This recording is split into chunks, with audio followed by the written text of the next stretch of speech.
Next in our Essential Skills in Woodworking series, we're going to talk about the drill press. The essentials that I use at the drill press, how to drill accurately, and how to just use the machine. So let's come in close and I'll show you the stuff I like to use. Okay, first, essentials. When it comes to drilling, and I discussed this in the Essential Skills for Accuracy in Woodworking video, you need a center punch. This is when you marked out the location of your hole, will create a little divot, which helps you find the right location on a drill press. The other thing that I find super useful, and these are like just $5-6, you can get them at any hardware store, is a hole size guide. And so if I have loose drill bits and I can't figure out what size hole, or I have a screw that I know is going to need to go in, I can find the hole that's too small for it and then use that size drill bit. But this is really helpful. It has both metric and imperial on it. I use this all the time.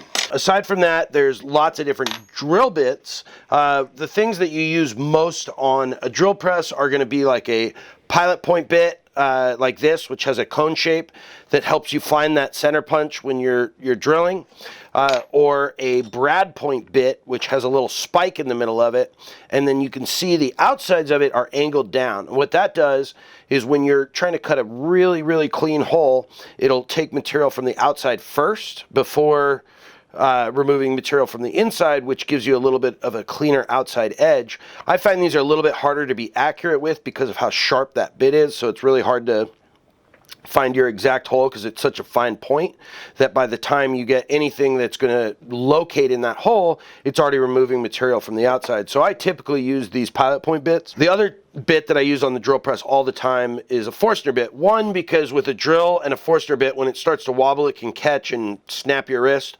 So it's a lot easier to use in a drill press.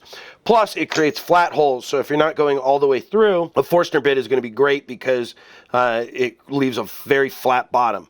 Also, what's great, if you are going through and you don't want tear out, is that point's going to peek through first. So as soon as that peeks through the bottom, you can reverse the piece and then you have a locating hole so that you can get it perfectly without tear out on either side.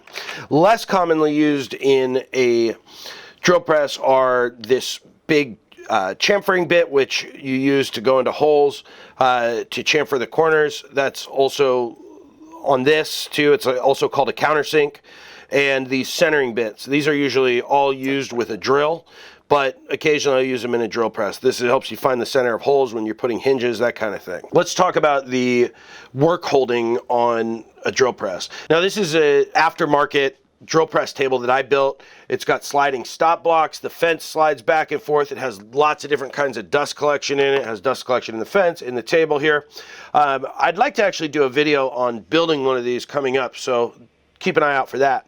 But when it comes to work, you want to put it against your fence, or if you don't have a fence, there's other ways to hold it. One thing that's great for holding work if you don't have a setup like this are these wooden woodworkers clamps. And they're great because you can get them flat and you can get your hands away from the bits. So when you have small pieces like this, you know that this is flat to your table, and you don't have to hold your hand really close to the bit, because if that catches, you don't want to get your fingers stuck in there. So this is a great way to hold work. You can do a simple aftermarket fence by just clamping a board to the cast iron table of your drill press or aluminum table. And then you can use things like a stop block like this that make sure that you do repeatable cuts. One of the great features of a drill press is this stop here. It has a micro adjust feature, so you can turn it like this, but once you lock that in, it's going to stop exactly where your drill is. So when you're using that stop on your drill press, this is how I do it. So let's say we wanted to drill down to this exact line here. So I'd take it and I'd line it up perfectly with that line, and then I'm going to reach up here and lock my drill press in. And that's going to hold the bit right in the perfect location here. And that's not going to move. So then I'm going to come around here to my stop, and I'm just going to turn that so that it's tight and lock it there, and then I'm going to unlock my piece and that comes loose, and then you can see it's going to stop perfectly at that line every single time. And that is one of the best features of a drill press, aside from the fact that it drills perfectly 90 every time. Most drill presses can be adjusted for speed. This one you have to do manually by moving the pulleys, but when you want to drill slower is for like metals. I have it set here to pretty fast. So I have it in my top setting here, my middle setting here. If I were to move it up one more, it's going to get even faster, and then vice versa. If you move them down, it's going to slow it down for metal.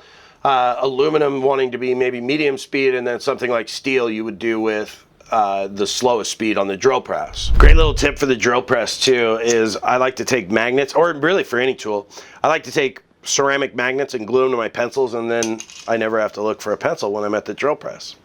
So that's the basics of a drill press. I hope you learned something, and let me know what else you'd like to see in these Essential Skills for Woodworking series.